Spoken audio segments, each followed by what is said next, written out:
Quelques mots sur Notre-Dame ce soir. Notre-Dame est celle qui est, selon le terme de la Vulgate, gratia plena, celle qui est pleine de grâce. On trouve dans les vieilles Bibles latines cette expression aussi gratificata, celle qui est gratifiée, celle qui a reçu. Et donc, ce que nous pouvons dire, c'est que gratia plena, celle qui est pleine de grâce, comme l'ange le dit en s'adressant à Marie, « Je vous salue, pleine de grâce », c'est un véritable nouveau nom que l'ange donne à Marie. Ce que nous pouvons remarquer, c'est que c'est la même chose pour les personnages bibliques qui aussi sont transformés par un nouveau nom. Et cette transformation par un nouveau nom est donnée et est la conséquence d'un contact avec Dieu. En effet, on remarque que Jacob devient Israël après avoir lutté avec l'ange. C'est dans le livre de la Genèse au chapitre 32, verset 28.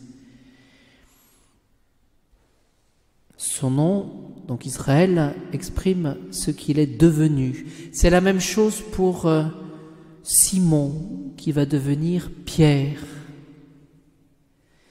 Et donc Notre-Dame, Marie, c'est celle qui est pleine de grâce par la voix de l'ange. Et donc, si l'on étudie la chose, ce que disent les commentateurs, c'est que c'est un participe non pas présent, mais un participe parfait, en ce sens que pleine de grâce, gratificata, exprime le résultat présent, mais d'une action passée.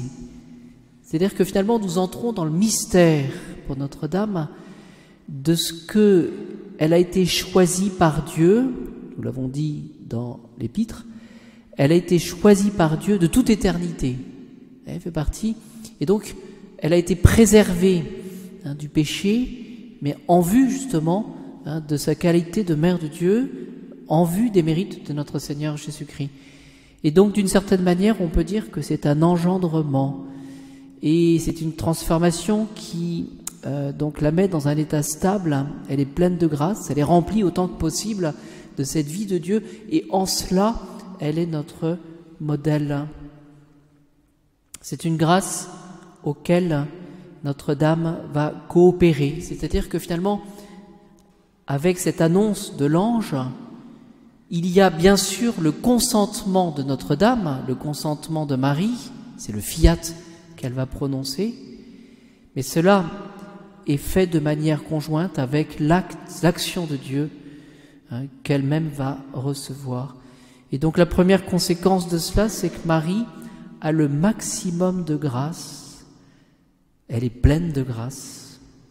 Ce qu'on peut dire aussi, c'est que ça n'est pas un privilège qui fait que finalement, cette grâce, d'être pleine de grâce, serait uniquement pour elle, personnellement, mais c'est une grâce qui est donnée pour le bien de tous les hommes.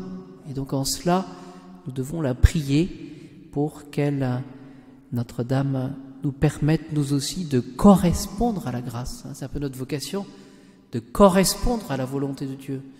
Vous avez parfois cette tentation de dire « je vais vivre pour moi, je vais me réaliser moi-même, je vais agir pour moi tout seul ». Non, ce que le Seigneur nous demande, et c'est ce que nous disons dans Notre Père, que votre volonté soit faite sur la terre comme au ciel. Voilà. Et donc, cette mission finalement qu'a Notre-Dame, eh bien c'est une grâce ecclésiale pour l'Église avant d'être individuelle. Et donc nous pouvons ce soir tout simplement demander à Notre-Dame, celle qui a été choisie de toute éternité, de nous aider à lutter contre tout ce qui nous éloigne de Dieu, c'est-à-dire contre le péché, contre tout retour sur nous-mêmes, pour vivre pour le Christ.